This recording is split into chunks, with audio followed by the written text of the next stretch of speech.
These are extraordinary times, and we face an extraordinary challenge.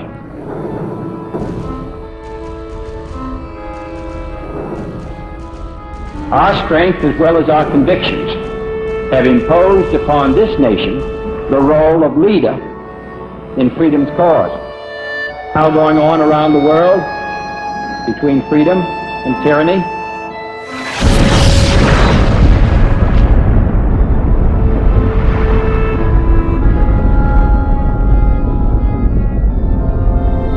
The dramatic achievements in space which occurred in recent weeks should have made clear to us all, as did the Sputnik in 1957, the impact of this adventure on the minds of men everywhere who are attempting to make a determination of which road they should take. Now it is time to take longer strides. Time for a great new American enterprise. Time for this nation to take a clearly leading role in space achievement, which in many ways may hold the key to our future on Earth.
I therefore ask the Congress, above and beyond the increases I have earlier requested for space activities, to provide the funds which are needed to meet the following national goals. First, I believe that this nation should commit itself to achieving the goal, before this decade is out, of landing a man on the moon and returning him safely to the Earth.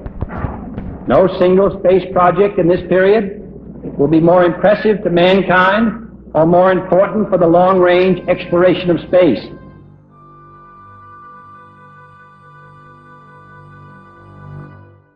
All right, here's what we're going to have to do, folks, to get a man to the moon ahead of the Soviets. We've all been planning, meeting, talking, dreaming, but here is brass tacks, so we're all on the same page. To get a man to the moon, we first have to get him into orbit. Our friends from Russia already did that. Good for them. The popgun shot with Al Shepard was a nice start, but we all know we don't get cigars for that one. Today we're back in the United States. It's the 5th of May, 1961.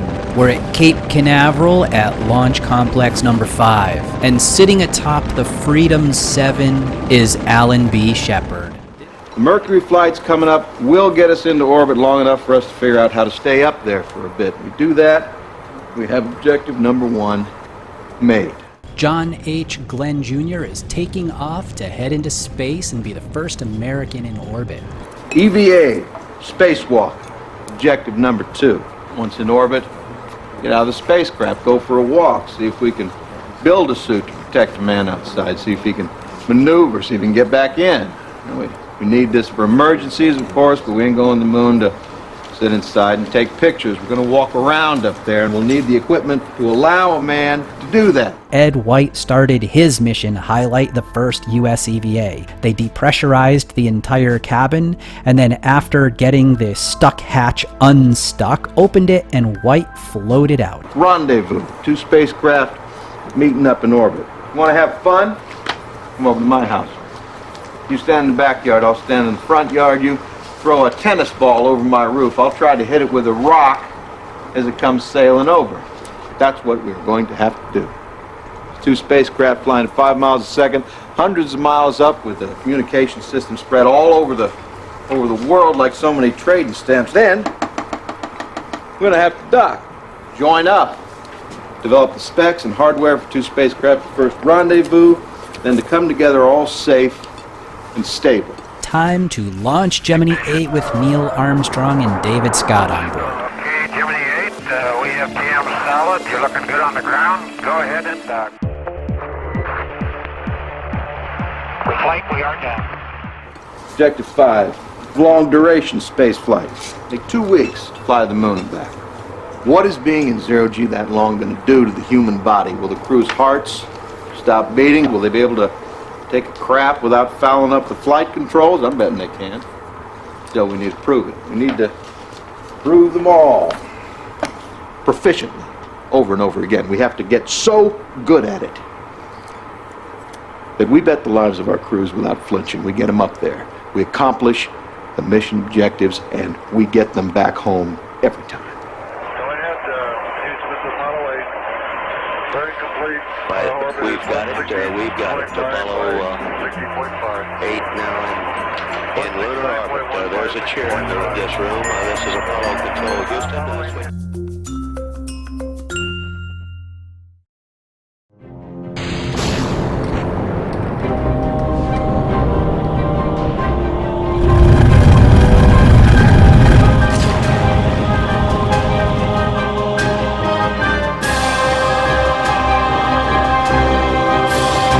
In 1969, things were not going well for the United States of America.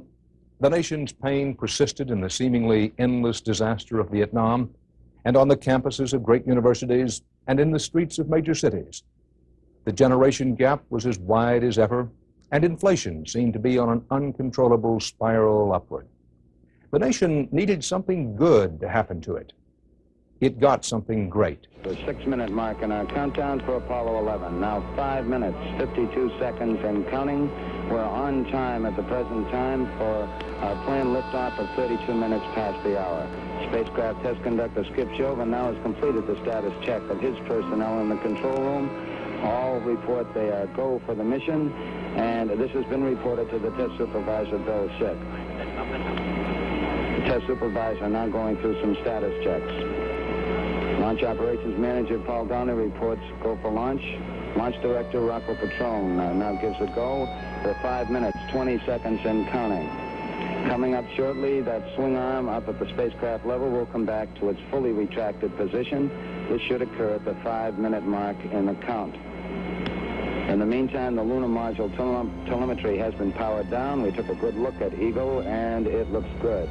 The spacecraft test conductor for the lunar module reported that Eagle was go. The swing arm now coming back to its fully retracted position as our countdown continues. T-minus 4 minutes, 50 seconds and counting.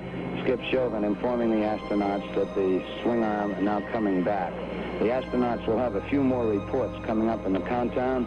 The last business report will be from Neil Armstrong at the 45-second mark in the count when he gives a status on the final alignment of the stabilization and control system. We're now passing the 4-minute, 30-second mark in the countdown. Still go at this time.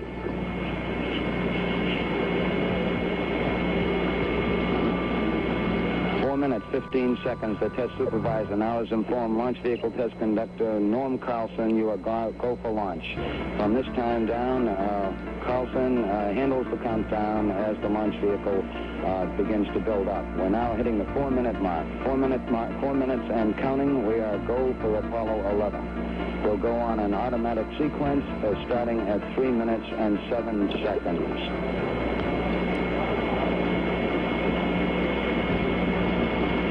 3 minutes, 45 seconds and counting. And the final abort checks between several key members of the crew here in the control center and the astronauts. Launch Operations Manager Paul Donnelly wished the crew on the launch team's behalf good luck and Godspeed. 3 minutes, 25 seconds and counting. We're still go at this time. We'll be coming up in the automatic sequence about 10 or 15 seconds from this time. All still go at this time. Neil Armstrong reported back when he received the good wishes. Thank you very much. We know it will be a good flight. Firing command coming in now. We are on the automatic sequence. We're approaching the 3-minute mark on the count. T-minus 3 minutes and counting. T-minus 3. We are go with all elements of the mission at this time. We're on an automatic sequence as the master computer supervises hundreds of events occurring over these last few minutes. T-minus 2 minutes, 45 seconds and counting. The members of the launch team here in the control center monitoring a number of what we call red line values. These are tolerances we don't want to go above and below in temperatures and pressures. They're standing by to call out any deviations from our plans. 2 minutes, 30 seconds and counting. We're still go on Apollo 11 at this time. The vehicle starting to pressurize as far as the propellant tanks are concerned, and all is still go as we monitor our status board. 2 minutes, 10 seconds and counting. The target for the Apollo 11 astronauts, the moon at liftoff, will be at a distance of 218,096 miles away. We just passed the 2-minute mark in the countdown. T-minus 1 minute, 54 seconds and counting. Our status board indicates that the oxidizer tanks in the second and third stages now have pressurized. We continue to build up pressure in all 3 stages here at the last minute to prepare it for liftoff. T-minus 1 minute, 35 seconds on the Apollo mission, the flight to land of the first men on the moon. All indications coming in to the control center at this time indicate we are go. 1 minute, 25 seconds and counting. Our status board indicates the third stage completely pressurized. 80-second mark has now been passed. We'll go on full internal power at the 50-second mark in the countdown. Guidance system goes on internal at 17 seconds, leading up to the ignition sequence at 8.9 seconds. We're approaching the 60-second mark on the Apollo 11 mission. T-minus 60 seconds and counting. We passed T-minus 60. 55 seconds and counting. Neil Armstrong just reported back. It's been a real smooth countdown. We passed the 50-second mark. Power transfer is complete. We're on internal power with the launch vehicle at this time. 40 seconds away from the Apollo 11 liftoff. All the second stage tanks now pressurized. 35 seconds and counting. We are still go with Apollo 11. 30 seconds and counting. Astronauts report it feels good. T-minus 25 seconds. 20 seconds and counting. T-minus 15 seconds. Guidance is internal. 12, 11, 10, 9. Ignition sequence start. 6, 5, 4, 3, 2, 1, 0. All engine running. Liftoff. We have a liftoff. 32 minutes past the hour. Liftoff on Apollo 11. Tower cleared. We got a roll program. Neil Armstrong reporting the roll and pitch program, which puts Apollo 11 on a proper heading.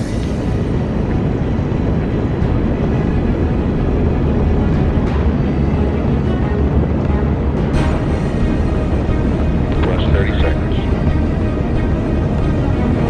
Roll complete and engine program.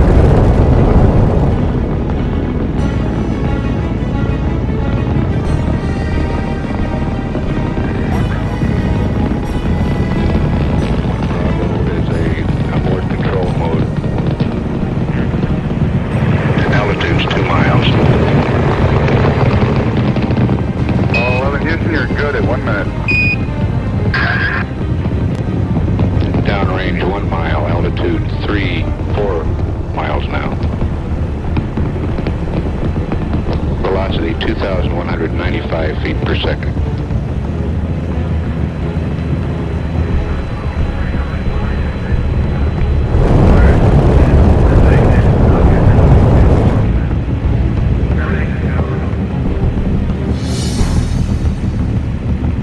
We're through the region of maximum dynamic pressure now.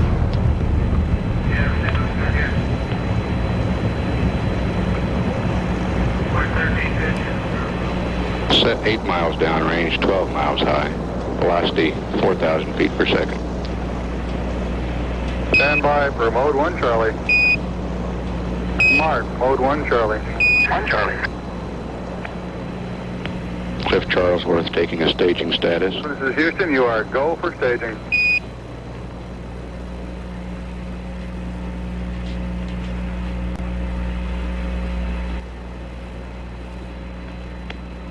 Inboard cutoff. Inboard engines out. I'm inboard cutoff.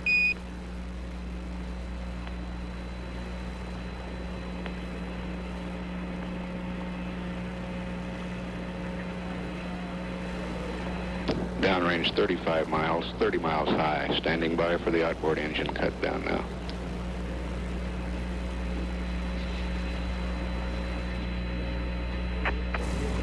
There it is, right on the tip. And ignition.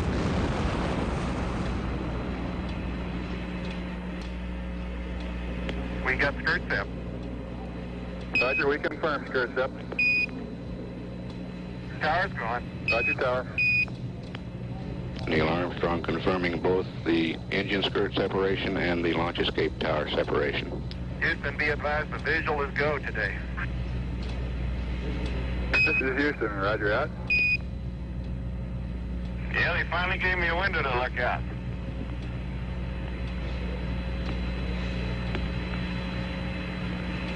Houston, your guidance has converged. You're looking good. Really was something that had to grip you. It was as if you could have stood at the dock and waved goodbye to Columbus. You knew darn good and well that this was the real history in the making. The thing that made this one particularly gripping was that sense of history, that if this was successful, this was a date that was going to be in all of the history books from time evermore. It was everything else that's happened in our time was going to be an asterisk, really, in the history books. That's the way it's going to be with this trip, and I think we sensed that at the time, just sitting there at the Cape and watching that great beast get on its way, that this was it. How is that for the longest delay between an episode starting and my introduction? Greetings, Kerbinauds! This is Kerbal Space Program. I'm Bob Fitch, and this is episode 16 of Project Alexandria, the look at the history of spaceflight using real solar system. We had second stage shutdown back there and third stage ignition. We're going along now. All systems are go for Apollo 11. And if it isn't obvious by now, let me clear it up. This episode of Project Alexandria is devoted exclusively to the Apollo 11 flight. Landing on the moon was one of the greatest accomplishments in all of human history. It would not make sense to dilute this episode with any other space history events of 1969. Similarly, it would not make sense to shorten or condense the launch. With all of our modern technology, it's hard to appreciate all of the new engineering that had gone into this moment. And for that reason, we have been watching the entire launch up until now. But we can't spend a week watching the episode, so we'll begin skipping ahead a lot more here. If you're curious about the active abort mode indicators I've been showing, those are just the what if something goes wrong plans. Each mode handles a different stage of the flight. The one you're most familiar with, of course, is the use of the launch escape tower to avoid launch catastrophe. But there are 3 of those abort modes, not just one. They're all called Mode 1, Alpha, Bravo, and Charlie, and those are just 3 of 8 different possible sequential abort modes. Now, everything else we've seen so far has been explained in more detail in previous episodes, so for launch details, you can rewatch previous Saturn 1s and 1B and Saturn 5 launches in older episodes of this series. Instead, we'll take it from here on what they did to get to, land on, and return from the moon, including what they did on the surface. In fact, in the 1968 episode, we already covered most of what it takes to get to and to orbit the moon, and for that reason, as you can see, we are skipping ahead quite fast now to that moment, when Apollo 11 finished their retro burn to achieve lunar orbit. Following 2 Earth orbits in which they verified all systems were go, they did their translunar insertion burn, They jettisoned the cargo bay panels and extracted the lunar module, as well as swinging around and docking to it. The third stage decoupled and did an automated burn that would send it past the moon and off into deep space. Now, you can't sit in any kind of machine and accelerate 7,000 or 8,000 miles an hour without you suspecting that something's going on. But you see, it was at night. We were on the night side of the Earth over Africa, and we couldn't see, and you just couldn't get an appreciation of what it was that was happening. But as we came out into daylight over Indonesia, we could see it, and it was spectacular. We were ascending from the Earth at a rate of, something like going outward at 5,000 miles an hour or 7,000 miles an hour, something like that. But from our point of view, we just seemed like we were motionless, and the Earth was sinking away from us. And we could see more and more of the horizon, the Pacific out there, the Gulf, the Indian Ocean, Malaysia. All of a sudden, we could see the whole sphere, a great, gigantic blue ball covered with a white lace of clouds. And it was just sinking further and further away, sort of into that inky black sky.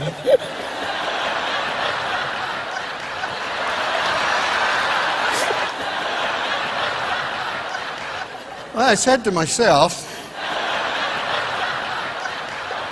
boy, this time you might have just gone and done it. So like I said, we want to focus more on the landing and surface operations since the flight here was the same as Apollo 8. However, there is one thing I want to mention. It's moon hoax theories and conspiracies. The United States did land on the moon, there's no question about it, especially since we can sort of see one of the instruments that was left behind. I'll talk about that in a moment once we're on the surface. But let's go back and start chronologically. I'm not going to cover every stupid moon hoax theory, but I'll touch on a few of the major ones, and we'll begin with the Van Allen radiation belts. First, real quick, you're going to see that texture of the moon that I use to make sure I'm coming down in the right location. I'll swap back to a normal moon texture once I've finished with the retro burn to begin the descent. We'll also do the crew transfer that puts Armstrong and Aldrin into the lunar module, and then I can continue talking about those radiation belts. It was claimed that we would not have been able to pass through them without getting cooked alive by radiation. And actually, the belts are shaped like donuts because so is the Earth's magnetic field, which is what creates the belts. The translunar trajectory is inclined and barely passes through the edge of one of the belts. Also, NASA did a ton of research and finally came to the conclusion that passing through them would only subject the astronauts to 1 rem, and it takes 100 rem or more to cause sickness. Radiation was not a concern. Now we've decoupled the lunar module with Armstrong and Aldrin inside, and Collins is staying in the command module. Neil and Buzz are spinning the lunar module so that Michael can look to see that the landing legs are all deployed and locked. Mike Collins in the command module takes a good look at the lunar module, checks it out by visual observation, advises the crew of the lunar module, Armstrong and Aldrin, that they look good, it is hoped, and advises the ground of that as well. Particularly on the deployment of the landing gear, this is where they take a good look to see. Do this without firing any thrusters, Mike? What they're discussing here is the examination I just mentioned. Mike will look over the landing gear struts, each one in turn, to be sure they're properly fixed. Houston, Eagle is ready to copy. And now separated, they should be seeing the Earthrise on the far side of the lunar horizon, 248,000 miles away. We're going around to the far side of the moon right now to lower our orbit. Apollo 11 started from a roughly circular 110 kilometer orbit. The burn on the far side will lower it down to 15 kilometers on the lit side. As they approach the low point, then the landing burn will start, that sends them suborbital down toward the surface. This is the part that hasn't really been tested yet. Neil Armstrong had ground testing on Earth, but it wasn't entirely the same thing. Flying machine in that environment are very different than they are here on Earth, and we felt we had to understand those variations and be able to feel comfortable in flying the lunar module to the surface of the moon in the actual conditions. So this device did provide very good training and experience in that mode. Unfortunately, it was a complicated machine with a lot of different rockets and wires and claptrap of all this, and it consequently was subject to malfunction. And one of those malfunctions snapped on me one day, and I lost my control system. And you know pretty quickly that it's time to go and part company with your friend. And I did that, and the ejection seat worked very well, fortunately, and I bit my tongue, but that was the only real damage. That was actually another one of the moon hoax conspiracies. They say, how can we have landed on the moon so perfectly on the first try? Well, it wasn't the first try, because so much ground practice had already taken place and the controls were almost identical. That said, it was still very, very dangerous. So dangerous that insurance companies didn't want to fund their flight, and the life insurance cost was extremely high. Instead, the 3 astronauts hatched a plan to sign a bunch of autographs while under quarantine at the Cape when they didn't have anything else left to do but wait. And if they had died, the autographs were to be distributed to their 3 wives to sell to support them. Meanwhile, back on Earth, President Nixon had 2 speeches written and ready to go, one for a successful mission and one to read in the event of their deaths. During the descent, there were several alarms inside the LM. I'll tell you what they were before we get to them. The first was a 1202 alarm, but before I can explain that, I need to explain the LM computer. It had 36 kilowords of fixed memory and only 2K words of erasable memory, which we'd call RAM today. Almost all the code was in fixed memory. The RAM was used, of course, for variables and temporary stuff used by the fixed memory programs. Now, 2K is not a lot, so the LM computer had to share and reuse that memory for whatever programs were running at the time. For example, if you were running star sighting software, then some words of RAM might be used for star data, but the same RAM might get reused for altitude and landing variables during descent when the star sighting program was not being used anymore.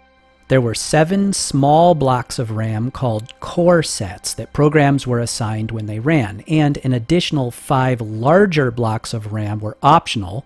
They were called vector accumulators and used if extra memory was needed by a program.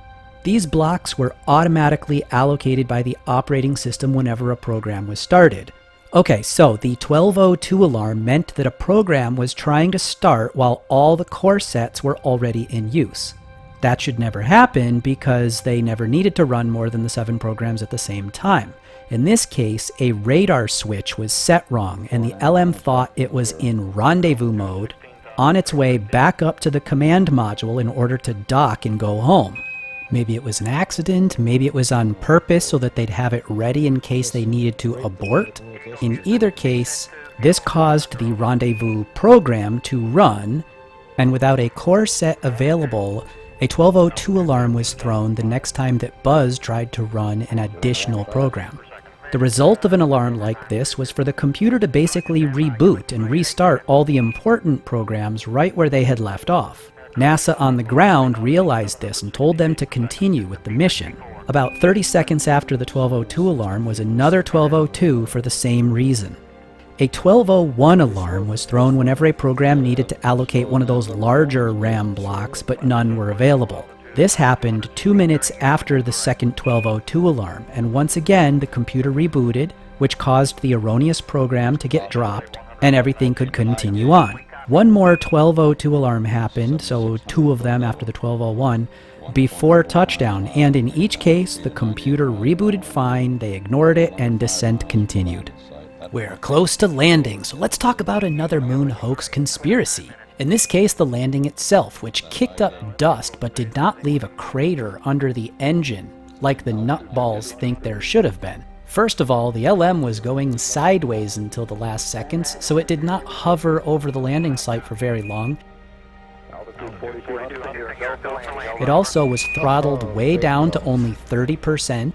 And finally, this is in a vacuum, and as you know, the exhaust expands quite easily in every direction once you're in a vacuum. So not all the exhaust was even reaching the surface before it was dissipated. Plus, they cut the engines after the contact light, so they weren't even touched down yet. They landed by dropping the last few feet.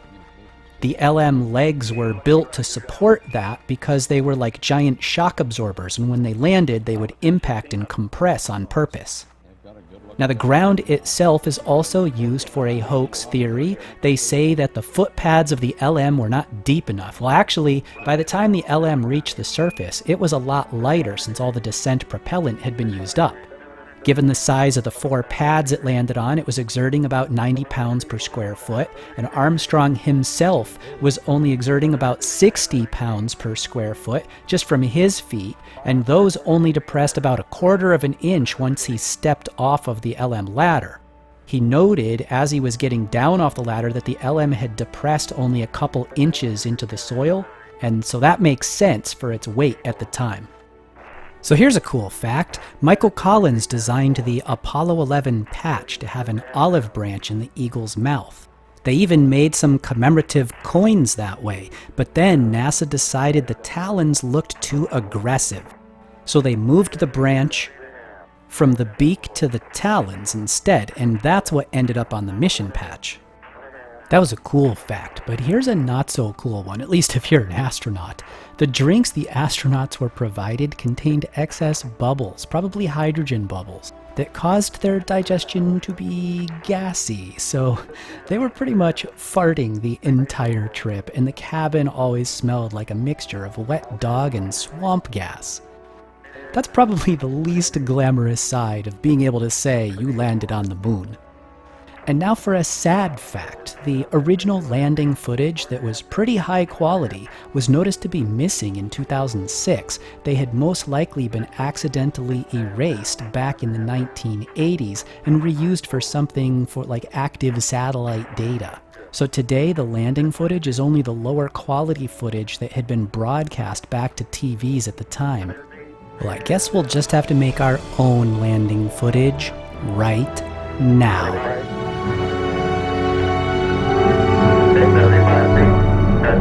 Down a half. 6 forward. 60 seconds. Lights on. Down 2.5. Forward. Forward. What do you think? Down 2.5. We're picking up to that. 60 feet, 2.5 down. 6 down. 4 forward. 4 forward, drift into the right level. 6, 1.5, 30 seconds forward. Good. Ready?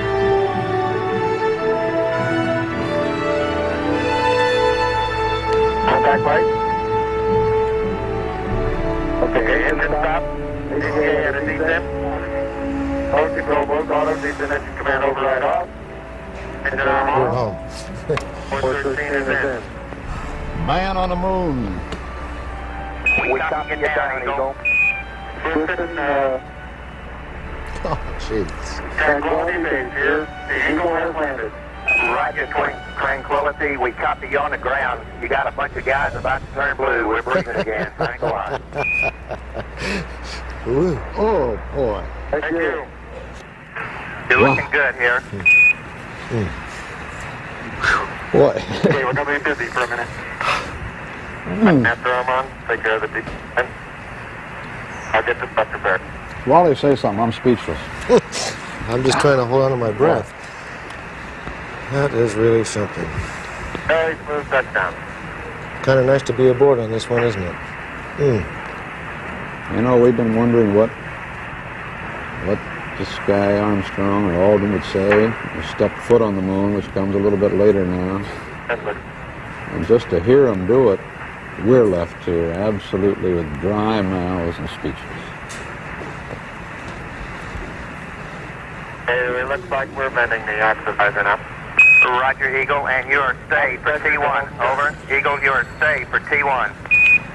Roger. And we am safe for T1.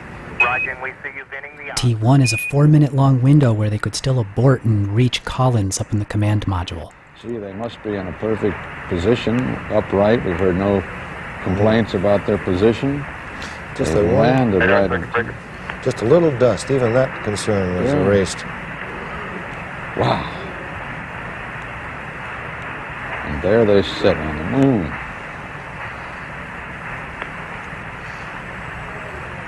Just exactly nominal, wasn't it? Exactly as the flight plan all the way down. Man planning this thing on the surface of the Earth. My golly. We're done. It's time for the first EVA from Tranquility Base. That name was a surprise to most people, as you even heard from Cronkite. Roger, we ring you 5 by Columbia. He has landed Tranquility Base. Eagle is at Tranquility, over. It's interesting that they're referring to it as Tranquility Base. Well, good show. It was Armstrong's decision to change the Eagle's call sign after landing because they were going to land in the Sea of Tranquility. He told Aldrin and Charlie Duke before launch, and then sprung it on everyone else as a surprise after touchdown. Now, let's hope our communications are 5x5 so we can get to the EVA itself. And by the way, 5x5 is a measurement. On a scale of 1 to 5, they measure signal strength. And on another 1 to 5, they measure signal quality. So a 5x5 means loud and clear, where a 1x1 would be, on the other hand, too soft and basically unintelligible. Okay, before we begin the EVA, another hoax theory. If Armstrong was the first to walk on the moon, then who took the video of him? Well, it was a camera that was mounted on the side of the LM. I've used a hull cam to do the same for my mission. Armstrong's famous first words have a little dispute over what he said. Was it small step for man like it sounds, or small step for a man like he claims it said? He says he wrote it down before launch and that on the paper on Earth it said for a man. Perhaps given his regional American accent, it was small step for a man where it blurs together like for a, and so would sound like this. That's one small step for man. I have to admit the quote makes a lot more sense as for a man, since he was trying to go from the singular a man to the plural mankind. Okay, now the EVA will begin and last for less than 3 hours. There's that foot coming down. There he is. There's a foot coming down the steps.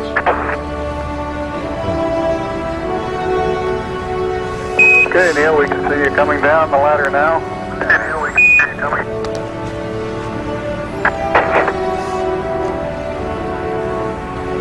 Okay, I just checked getting back up to that first step.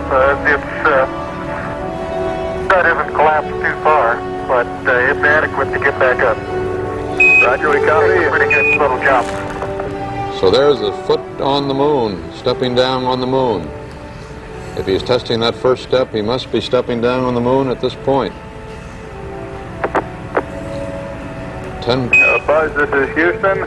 F2, 1/160th second for shadow photography on the sequence camera. Okay.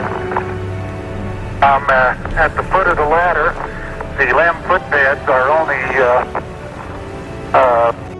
pressed in the surface about 1 or 2 inches, although the surface appears to be very, very fine-grained as you get close to it. It's almost like a powder. Ground mass is very fine. Boy, look at those pictures. Wow. It's a little shadowy, but he said he expected that in the shadow of the lunar module. Armstrong is on the moon. Neil Armstrong, 38-year-old American, standing on the surface of the moon on this July 20th, 1969. That's one small step for man, one giant leap for mankind. They set up an extra camera first to film what they were doing, then took surface photos. Next, they collected some moon rocks, just in case they needed to abort. We wouldn't want to come all this way and then go home with nothing. Aldrin started out of the LM at this point, and once together, they read the plaque that was on the LM descent stage. For those who haven't read the plaque, we'll read the plaque that's on the front landing gear of this LM. There's two hemispheres, one showing each of the two hemispheres of Earth. Underneath it says, "Here men from the planet Earth first set foot upon the moon, July 1969 AD. We came in peace for all mankind." It has the crew members' signatures and the signature of the President of the United States. Another camera was put out to take more surface video of their activities, and then they went about setting up a solar wind experiment. All this gear came from storage areas on the side of the LM. For me, I turned the descent stage into a Kerbal Inventory System mod container and loaded it with Surface Experiment Pack mod parts. Here you can see me putting down a truss segment, and then to the top of that I can attach the camera. I've got it pointed back toward the LM, and you can see a nice picture here, which is pretty similar to the one that was taking of the actual LM. This real shot is after they've put down the solar experiment, which I'm going to do right about now. The real-life solar wind experiment was very tall, like a long sheet of tin foil.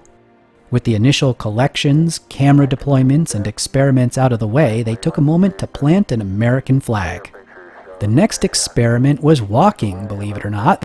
They tried walking, jumping, hopping, running, but ultimately they decided that skipping was the best form of surface mobility.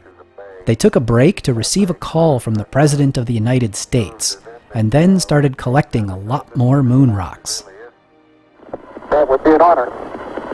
Go ahead, Mr. President. This is Houston out. Hello, Neil and Buzz. I'm talking to you by telephone from the Oval Room at the White House. And this certainly has to be the most historic telephone call ever made in the White House. I just can't tell you how proud we all are of what you've done. For every American, this has to be the proudest day of our lives. And for people all over the world, I am sure they too join with Americans in recognizing what an immense feat this is. Because of what you have done, the heavens have become a part of man's world. And as you talk to us from the Sea of Tranquility, it inspires us to redouble our efforts to bring peace and tranquility to Earth. For one priceless moment in the whole history of man, all the people on this earth are truly one. One in their pride in what you have done, and one in our prayers that you will return safely to Earth. Thank you, Mr. President. The samples that Armstrong took when he reached the surface were just a few small ones in case they needed to abort. Now they could collect a lot more and stow them in the ascent stage for return. From another stowage area, they extracted and deployed a passive seismometer to check for moonquakes, and a laser rangefinder made up of quartz mirrors. Earlier in the episode, I said we left something behind that can still be seen today, which refutes hoaxes. Well, it's this. The reflective surface of the rangefinder is angled so that lasers from Earth can be directed toward it, and the beam reflects back to Earth and lets us test the range to the moon, as well as testing things like the theory of general relativity. Anyone with access to the right kind of laser can effectively see this instrument still on the surface, and it was put there by astronauts, so hoax nuts lament, humans have walked on the moon. Speaking of hoax conspiracies, how about these? Why can these lasers see the surface, but our powerful modern telescopes conveniently can't? Answer, because they just aren't powerful enough yet, no matter what you might hear about telescopes in space that can read license plates from orbit. Moon photos look too professional to have been taken by astronauts with limited cameras and training. Well, Answer: there were dozens and dozens of photos, and NASA only released publicly the best ones, of course. Oh yeah, well, if the surface is 250 degrees in the sun, then how did the film even survive? It should have melted. Answer: it was rated to withstand 490 degrees and was stored in protective containers. Oh yeah, well, the photos have no stars. Answer: the exposure was too quick to collect enough light to show them. Special photos taken in the future with much longer exposure times do show stars. Oh yeah, well, even the astronauts didn't mention stars. Answer: because it was daytime and the sun's light overwhelms human vision as much as during the day on the moon as it does during the day on Earth. Oh yeah, why do the photos have light coming from directions other than the sun? That must mean there were studio lights. Answer: the surface is very reflective, and so there's a lot of ambient light. Plus the spacesuits were white, which also caused reflection and ambient light even for things that were in shadow relative to the actual sun. Oh yeah, well, how about the letter C on that moon rock? That proves it was a prop. Answer: there is no C on the negative or the original photo. The C came from someone who had made a copy of the photo, and a small stray hair got on the image. Well, what about the American flag? It's waving in a breeze. Answer: no, it's not. It's a somewhat springy frame, and there was no air to stop the waving that was caused by the astronauts planting it in the ground in the first place. Plus, there's lower gravity, so it slowed down on the moon slower than it would have on Earth. Okay, back to the mission. Other memorabilia left behind includes a small golden olive branch to symbolize coming in peace, an Apollo 1 patch to honor the lost crew, a silicon disc with messages from many world leaders at the time, and 2 medals to honor the cosmonauts who had died. When they were done, Aldrin went back in first, followed by Armstrong about 5 minutes later. Aldrin had really badly wanted to be the first man on the moon. He had lobbied for it at NASA, and not getting it may have led to depression in the later years of his life. The reason he was second was partially because Armstrong was the commander of the mission, but also partially because they didn't have a lot of choice. The hatch opened inward in the direction of Aldrin, temporarily trapping him behind the hatch as Armstrong got out. Aldrin could then almost close the hatch, scoot around it to the other side, reopen it, and egress himself. After running through the departure checklist and waiting for Collins to get into the proper position, Armstrong and Aldrin are ready to lift off in the ascent stage and head back up to meet him.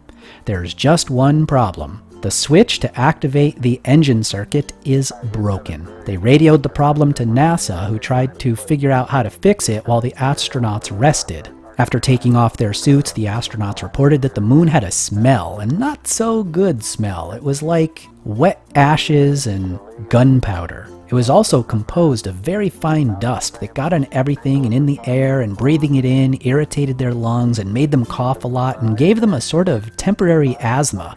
Anyway, 10 hours later, NASA still didn't have a plan for the broken switch, so Aldrin just jammed his felt-tipped pin into the socket and used that as a makeshift switch, flipped it up, it worked, and they were able to lift off. Sadly, as they lifted off, the exhaust from the engine knocked over the American flag. The rest of the trip home was uneventful, and of course they were received as national, even world heroes upon their return, except for one thing. They had to fill out a U.S. customs form to re-enter the country. Origin? The moon. Until next time, I will see you later, Kerbinauts. You know, every sight in space is spectacular. I mean, you just can never look out the window without being amazed at what you see. And I hope that technology will allow more and more people to go and see those sights and see our planet. It's a beautiful place, and particularly when you see it from a distance. It's a magnificent sight. But the most beautiful sight, as we were approaching the moon, and I'd say maybe we're 5,000 to 7,000 miles out, pretty close, we flew into the moon's shadow, which means that from our point of view, the moon was eclipsing the sun. So we would see the dark gray moon, and behind it, the corona of the sun coming out all around. It was a lovely sight. And now we were close enough that the moon wasn't a disk as we see it from here on Earth. It looks pretty flat to us from here. But it was it was clearly three-dimensional, a ball, and it was covered with ridges and craters and valleys and hills and all manner of, and that was decidedly, it was in the dark, but it was being illuminated by the light of Earth. Now, because Earth is, as you know, 16 times bigger in area than the moon, and it's also more reflective. So consequently, it's substantial. Earthlight is substantially brighter than moonlight at the same distance. And because of the oceans, that light is decidedly blue. Light is blue. So we were looking at this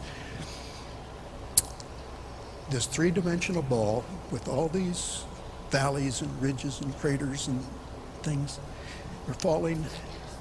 It was illuminated by blue Earth light, and we were flying toward it faster and falling faster and getting closer and getting faster. I thought it was the most beautiful sight I'd ever seen.